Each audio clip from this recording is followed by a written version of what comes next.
Olá pessoal, sejam todos bem-vindos à correção da lista 17, que trata de reações químicas e leis ponderais. Lembrando que se você ainda não está inscrito no canal, se inscreva, ative o sino para estar sempre atualizado com as novidades e aí na descrição do vídeo tem um link onde você pode ter acesso a todas as listas de exercícios. Sem mais delongas, vamos passar para a primeira questão. A reação que representa a formação do cromato de chumbo 2, que é um pigmento amarelo usado em tintas, é representada pela equação. Então, tem isso aqui a equação. Acetato de chumbo 2 reagindo com o cromato de sódio, produzindo o cromato de chumbo e o acetato de sódio, que é uma reação D. Então, ele quer saber se essa reação que está ocorrendo é uma reação de oxirredução, dupla troca, síntese, deslocamento ou de decomposição. O que a gente vai observar? Aqui nos reagentes tem o acetato de chumbo e o cromato de sódio. Nos produtos tem-se o cromato de chumbo e o acetato de sódio. Então a gente pode observar que houve uma troca de pares. O chumbo ele formou a ligação com o cromato e o acetato se ligou com o sódio. Então, houve uma troca de pares. Logo, essa reação é uma reação de dupla troca. A resposta correta vai ser a letra B. Segunda questão. Colocando-se um frasco de ácido clorídrico junto a outro de amônia e retirando-se as rolhas de ambos, nota-se a formação de uma fumaça branca intensa, constituída de cloreto de amônio. Então está aqui a reação com o ácido clorídrico reagindo com a amônia, produzindo cloreto de amônio. E aqui a representação, essa fumaça branca intensa é o cloreto de amônio. Essa experiência é um exemplo de síntese, decomposição, reação de substituição, de dupla troca ou sublimação. Pessoal, daqui a gente já pode ir já eliminando algumas alternativas, por exemplo, sublimação. Não é, que a sublimação é a passagem da fase da agregação sólida para vapor ou então para gás diretamente. Aí está ocorrendo uma reação, então já não pode ser sublimação, porque sublimação é um processo físico. Reação de substituição, não, realmente, geralmente essa reação de substituição a gente leva para a área de química orgânica. Mas o que de fato está sendo formado? Tem-se duas substâncias que estão reagindo para formar uma única substância. Então ela vai estar sintetizando, elas vão estar sintetizando uma nova substância. Logo, a resposta correta vai ser a letra A. Essa reação é um exemplo de síntese. Por que não pode ser decomposição? Porque a reação de decomposição é quando uma substância ela se decompõe em duas ou mais outras substâncias. E não é o que acontece, não é o que está acontecendo. E reação de dupla troca? Não é, porque vimos agora há pouco na questão 1 o que é uma reação de dupla troca. Logo, a resposta correta vai ser a letra A. Terceira questão. As equações químicas, tem-se as equações, a primeira, a segunda, a terceira, a quarta e a quinta, representam, respectivamente, reações de... Vamos analisar uma a uma.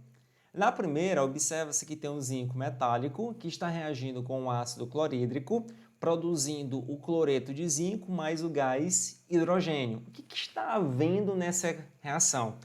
A gente observa que o zinco ele está deslocando o hidrogênio, ou seja, ele está assumindo o lugar do hidrogênio para formar o cloreto de zinco. Logo, essa reação é uma reação de deslocamento. Porque o zinco está deslocando o hidrogênio, formando um novo composto com o cloro. Essa segunda reação. A gente observa que nessa segunda reação, duas substâncias estão reagindo para produzir uma única substância. Então, essa reação é a reação de síntese, porque tem-se duas substâncias que estão reagindo para sintetizar uma nova substância. A terceira reação, o que a gente observa? Nitrato de prata reagindo com cloreto de sódio, produzindo cloreto de prata e nitrato de sódio. Então está havendo uma troca de pares, está ocorrendo uma dupla troca. A prata ela vai formar ligação com o cloro e o nitrato vai formar ligação com o sódio. Então, está ocorrendo uma dupla troca. A quarta reação. Na quarta reação, a gente vai observar que tem-se duas substâncias reagindo para formar uma nova substância. Novamente, tem-se uma reação de síntese. Lembrando que essa reação de síntese, ela também é chamada de reação de adição. E nesta última reação, a gente pode observar que tem-se esta substância que está formando essa nova. Então, ela está se decompondo. Uma única substância está formando uma nova. Então, ela vai estar se decompondo. E essa reação ela é chamada de análise ou de decomposição. Logo, a resposta correta vai ser: letra A, dupla troca já não vai ser, letra B também não, letra C diz que é simples troca, letra E é síntese, então a resposta correta já vai ser a letra D.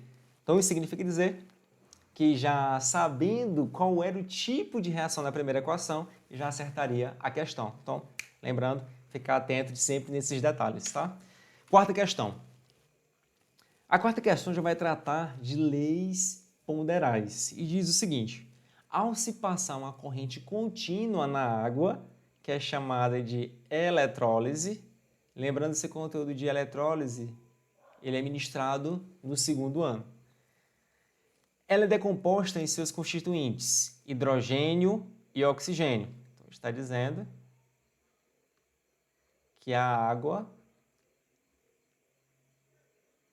ela se decompõe ao se passar uma corrente contínua, né, que é a eletrólise, em hidrogênio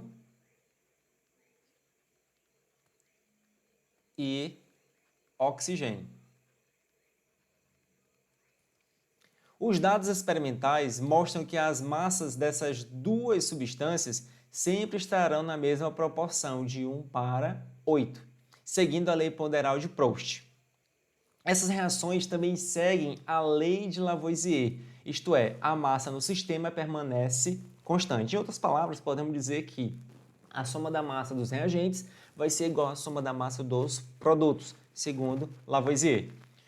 Isso se o sistema estiver fechado, tá? Lembrando disso, se estiver aberto não vai ser, mas se estiver fechado sim, isso é bastante válido.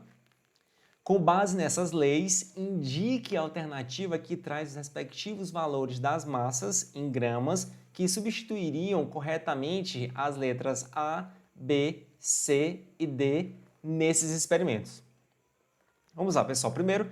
No primeiro experimento, tem-se aqui a massa de água A, que ela foi decomposta na massa de hidrogênio e na massa de oxigênio. Neste caso, como ele falou na questão que é válido a lei de Lavoisier, então vamos encontrar que, vou botar aqui experimento 1, a massa da água, que é A, vai ser igual à massa do hidrogênio mais a massa do oxigênio, que vai ser igual a massa do hidrogênio, 0,5 gramas, e a massa do oxigênio, 4 gramas. Portanto, a massa de água, que é representada por A, vai ser igual a 4,5 gramas. Disso, já podemos olhar para as alternativas e já ir cancelando a letra B, a letra C e a letra D. Depois, no experimento 2.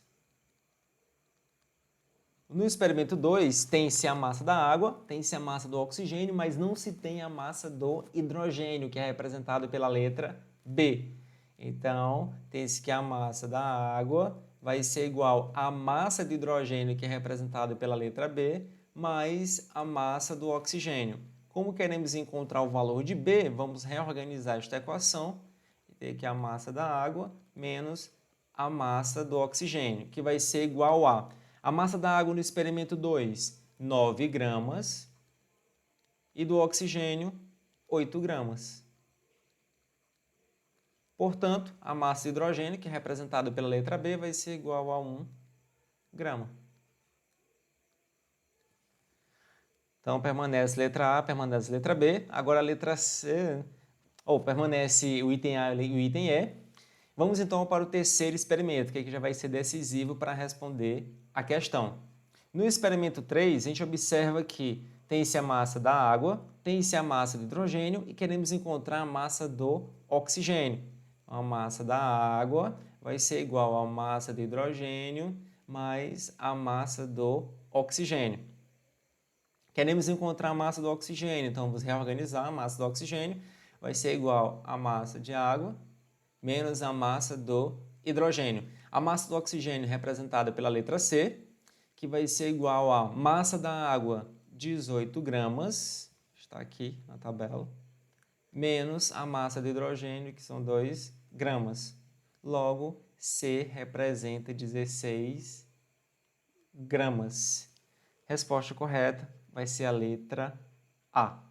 Estava fazendo os cálculos aqui no quarto experimento, a gente vai encontrar que, vou colocar aqui D, que é a massa da água, vai ser igual à massa do hidrogênio, que é igual a 11,11 gramas, mais a massa do oxigênio, que é 88,88 gramas, e assim a massa vai ser igual a 99,99 gramas.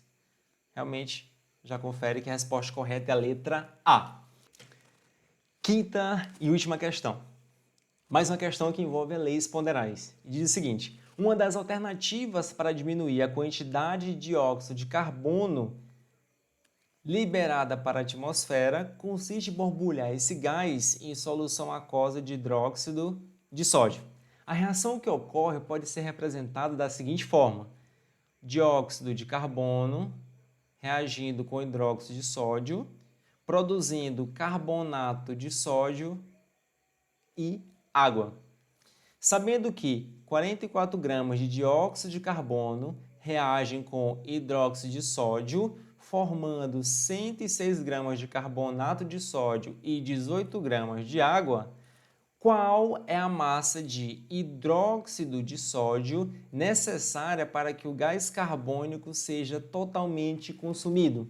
Ou seja, ele quer saber qual é a massa de hidróxido de sódio que vai ser utilizada para que essas 44 gramas de dióxido de carbono sejam totalmente consumidos. Inicialmente, nós vamos repetir esta equação aqui embaixo para que a gente possa ir resolvendo. Se a gente considerar que essa reação ocorre em sistema fechado, vamos utilizar no raciocínio a lei de Lavoisier, que é a lei da conservação da massa, que afirma que a soma da massa dos reagentes vai ser igual à soma da massa dos produtos, se o sistema estiver fechado. Quem são os reagentes? O dióxido de carbono e o hidróxido de sódio são os reagentes, e o carbonato de sódio e a água são os produtos. Portanto, para a gente responder essa questão, vamos utilizar os dados do enunciado.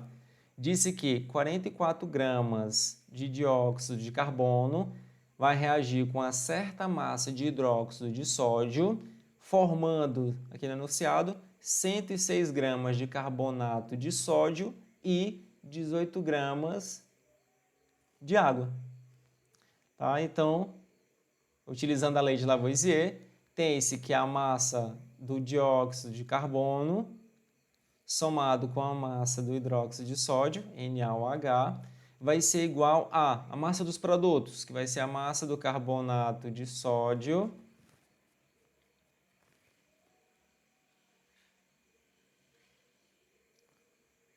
mais a massa de água. A massa de CO2, 44 gramas, mais a massa de hidróxido de sódio que queremos encontrar, representado por X, vai ser igual a massa do carbonato de sódio, que é 106 gramas, mais a massa de água, que é 18 gramas. Reorganizando esta equação, tem-se que X vai ser igual a 106 gramas, mais 18 gramas, menos 44 gramas. Logo, X vai ser igual a... Pessoal, se a gente fazer 106 mais 18, vai ser igual a 124, menos 44 vai dar igual a 80 gramas. Logo, a resposta correta vai ser a letra C, tá? 80 gramas. Então, foi legal, foi interessante, foi bem direto. Veja que As questões que envolvem leis ponderais, as iniciais, elas são bem interessantes. A gente não precisa ter medo desses cálculos que já são bem diretos. Para finalizar nossa aula 17, da lista 17, vamos terminar com a frase: não permita que aquilo que você não pode fazer interfira naquilo que você pode fazer. Então, obrigado e até a nossa próxima videoaula. Tchau, tchau!